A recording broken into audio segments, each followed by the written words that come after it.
నమస్కారం రైతన్నలారా, welcome to Telugu farming tips YouTube channel.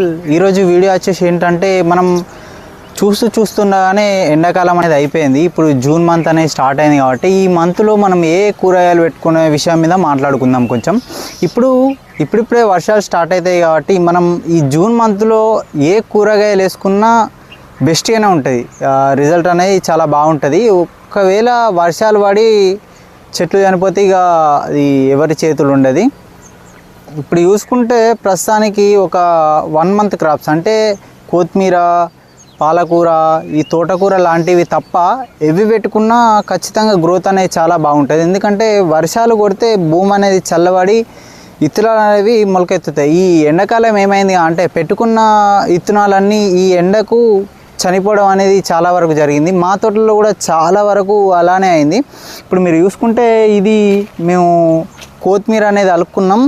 కాకపోతే ఈ ఎండకు ఇవి దక్కక మనకు ఏమైంది అంటే ఆ ఎండకు ఇత్తులు అనేవి చనిపోయినాయి లోపట్నే. మనకు ఏమాత్రం ఒక్క చెట్టు కూడా మొలవలేదు, అంత బీభత్సంగా కొట్టింది ఎండ.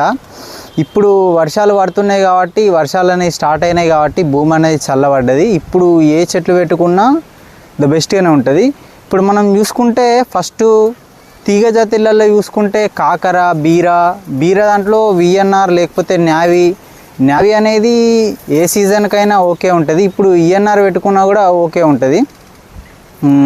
ఇంకపోతే కాకర కూడా పెట్టుకోవచ్చు. కాకర, చిక్కుడు, తీగ జాతులలో చూసుకుంటే నెల చిక్కుడు అలాంటివి పెట్టుకోవచ్చు. చిక్కుడు కొంచెం వర్షం వల్ల కొద్దిగా ప్రాబ్లం ఏమో చేస్తాయి, కానీ మనకు బీరకాయ, కాకరకాయ అనేది మంచిగా ఉంటుంది.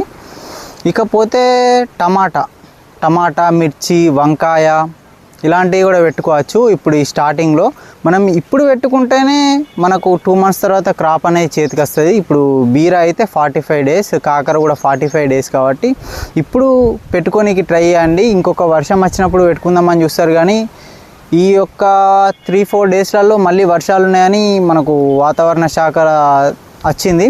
ఇప్పుడు పెట్టుకోండి. ఇప్పుడు పెట్టుకుంటే చెట్లు అనేవి చాలా ఆరోగ్యంగా పెరిగి మనకు రిజల్ట్ అనేది చాలా బాగుండే అవకాశం ఉంటుంది. కాబట్టి ఇప్పుడు పెట్టుకునే ప్రయత్నం అయితే చేయండి.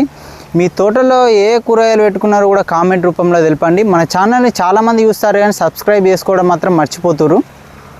సబ్స్క్రైబ్ చేసుకొని బెల్ ఐకాన్ యాక్టివేట్ చేసుకుంటే మన ఛానల్లో వచ్చే వీడియోస్ తొందరగా మీ దగ్గరికి ఏరి మీకు కొంచెం యూస్ఫుల్గా ఉంటుంది. ఈ వీడియో అయితే ఇంతే. మళ్ళీ వచ్చే వీడియోలో మళ్ళీ కలుసుకుందాం. ఇలాంటి వ్యవసాయ చిట్కాల కోసం మన ఛానల్ని సబ్స్క్రైబ్ చేసుకోవడం మాత్రం మర్చిపోకండి.